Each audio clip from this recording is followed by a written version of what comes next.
గాలిలో ధర్మం నిదరోయినదా. నమస్తే, నేను మీ వెంకటేష్ కడకంచి. ఇవాళ మనం చెప్పబోయే అంశం దేశవ్యాప్తంగా సంచలనం రేగింది.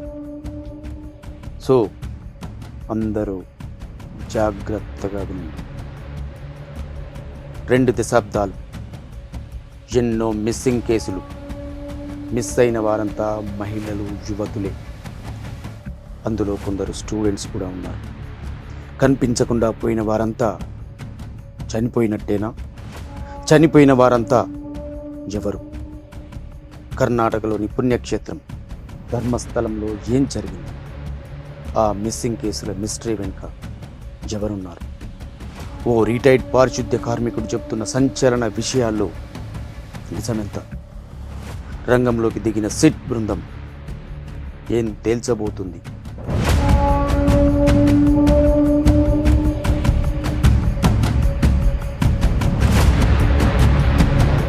ధర్మస్థల, ఇది కర్ణాటకలోని ప్రముఖ శైవ క్షేత్రం. శ్రీ మంజునాథుడు కొలువైన దివ్య క్షేత్రం. ఇక్కడ శివనామ స్మరణ తప్ప మరేం కనిపించదు, వినిపించదు. కానీ కొద్ది రోజులుగా ఈ పేరు దేశవ్యాప్తంగా మారిమోగిపోతుంది. ఎందుకు?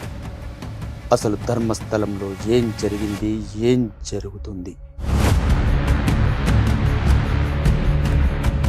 జూలై 3 మధ్యాహ్న సమయం దక్షిణ కన్నడ దేశంలోని ధర్మస్థల పోలీస్ స్టేషన్ ప్రాంగణం.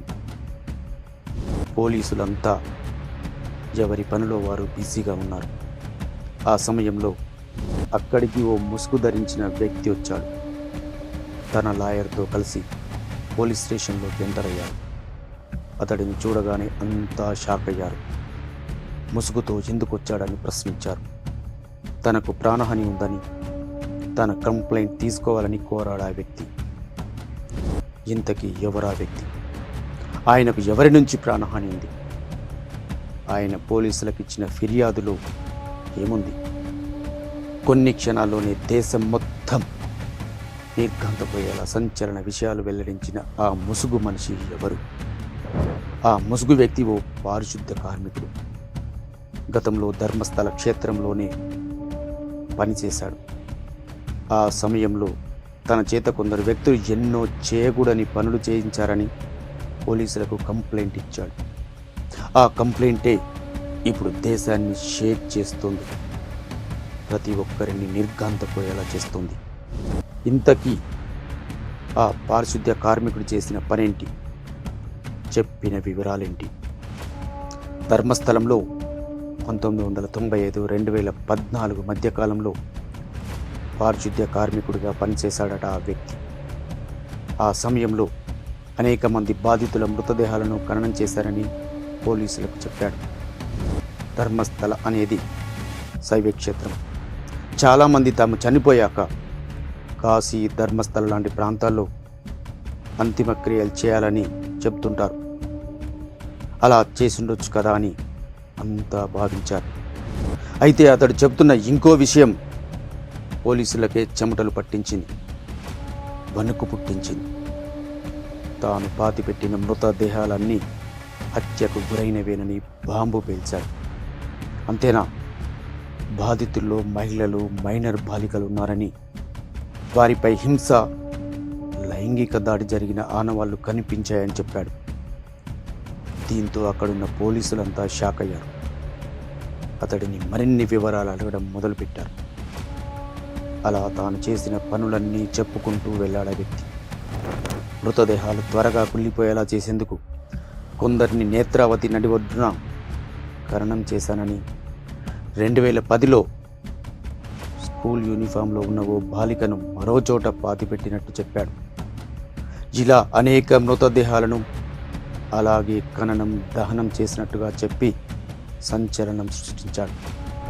ఇవన్నీ చెబుతున్న సమయంలోనే పోలీసులు ఓ ప్రశ్న వేశారు.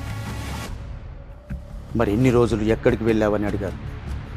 అప్పుడు జరిగిందంతా చెప్పేశాడు. ఓసారి తన కుటుంబానికే చెందిన ఓ మైనర్ బాలికను పై అధికారులు లైంగికంగా వేధించారని చెప్పాడు. అందుకే ధర్మస్థలం నుంచి 2014లోనే పారిపోయానన్నాడు. ఇన్నేళ్ల పాటు అజ్ఞాతంలో ఉన్నప్పటికీ ఆ అపరాధ భావం వెంటాడుతూనే ఉందని, దీంతో బాధితులకు న్యాయం చేయాలన్న సంకల్పంతో ప్రాణాలను పణంగా పెట్టి మళ్ళీ వచ్చానని పోలీసుల ముందు చెప్పాడు ఆ పారిశుద్ధ్య కార్మికుడు. జూలై 11న బెల్దంగడి న్యాయస్థానం ముందు హాజరై వాంగ్మూలం కూడా ఇచ్చాడు. గతంలో పాతిపెట్టిన ఓ మృతదేహాన్ని తవ్వి అస్థిపంజర అవశేషాలు సహా సంబంధిత ఫోటోలను ఆధారాలుగా అందించినట్టు తెలుస్తోంది.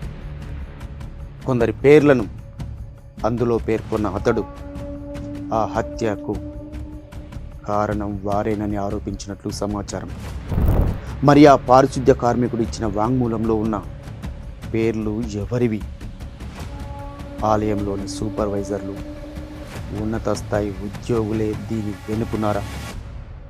అసలు కార్మికుడు చెప్తున్నదంతా నిజమేనా? వాస్తవానికి ఈ ఆలయ ట్రస్ట్ చాలా పవర్ఫుల్.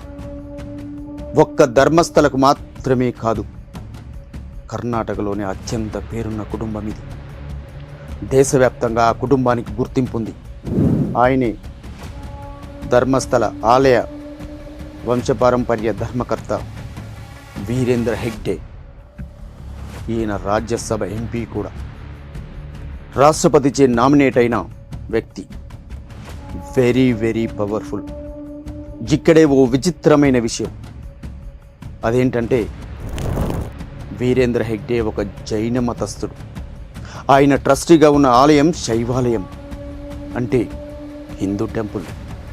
ఓ హిందూ ఆలయానికి ధర్మకర్తగా జైన మతస్థుడు వ్యవహరిస్తున్నారన్నమాట. ఇది ఇప్పుడు కాదు, శతాబ్దాలుగా ఈ ఆలయం జైనుల అధీనంలోనే ఉంది. అది ఎందుకు, ఎవరు ఇలా నిర్ణయించారన్న దానిపై రకరకాల కథనాలు, విశ్లేషణలు ఉన్నాయి. వాటి జోలికి మనం ఇప్పుడు వెళ్ళడం లేదు. అయితే ఈ వివాదం పెద్దది కావడంతో కర్ణాటక సర్కార్ వెంటనే స్పందించి ఓ నిర్ణయం తీసుకుంది. దీని వెనుకున్న నిజానిజాలను నిగ్గు తేల్చేందుకు ఓ సిట్ బృందాన్ని ఏర్పాటు చేసింది. సీనియర్ అండ్ ఎఫిషియెంట్ ఐపీఎస్ అధికారి అయినటువంటి ప్రడబ్ మొహంతి ఈ సిట్ బృందాన్ని లీడ్ చేస్తున్నారు. ఈ సిట్ బృందం దర్యాప్తు పూర్తయితే కానీ ధర్మస్థలంలో ఏం జరిగిందో తెలియదు. అంతదాకా ఎవరేం మాట్లాడినా అన్నీ ఊహాగానాలే. ఇది సున్నితమైన అంశం కావడంతో మనం కామెంట్లు చేసే ముందు కూడా ఆలోచించుకొని చేయాలనే విషయాన్ని మర్చిపోవద్దు. ఇది ఇవాల్టి ఇన్డెప్త్ అనాలిసిస్. రేపు మరో అంశంతో మళ్ళీ కలుద్దాం. అంతవరకు చూస్తూనే ఉండండి V5 న్యూస్. ఆడపిల్లల ఆక్రందన ఆ దేవుడికి వినపడలే.